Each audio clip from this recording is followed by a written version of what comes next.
As we reported earlier in the newscast, Native Hawaiians and Pacific Islanders continue to be disproportionately affected by the pandemic. Cultural leaders tell KITV4's Diana Ko they hope to curb cases within the community by translating CDC guidelines into Hawaiian. He wa'a he moku, he moku he wa'a. The Native Hawaiian and Pacific Islander COVID-19 Collective wants people to remember what we do as individuals affects the larger community, just as how each person paddling the canoe helps it move forward. But this is more than just Native Hawaiians and other Pacific Islanders, it's the whole community. That's why, in the run-up to the New Year celebrations, the Hui is appealing to Hawaiians and Pacific Islanders to please stay safe.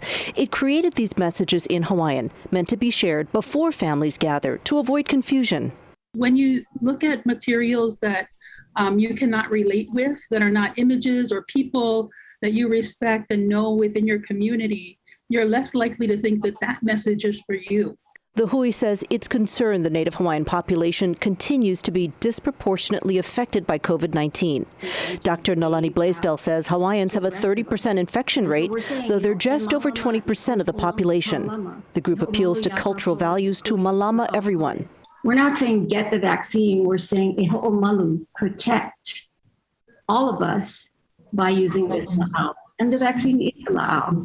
It's the same advice the Department of Health and CDC share, so why the need to tailor it? The group references the historical trauma of colonization that feeds a mistrust of the government.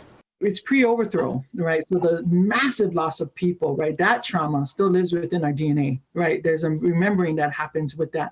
The Hui says previous campaigns to appeal to Hawaiians have worked. A call to get vaccinated doubled that community's vaccination rate. So they're hoping, once again, to remind Polynesians to spread aloha, not COVID. Diana Ko, KITV4, Island News.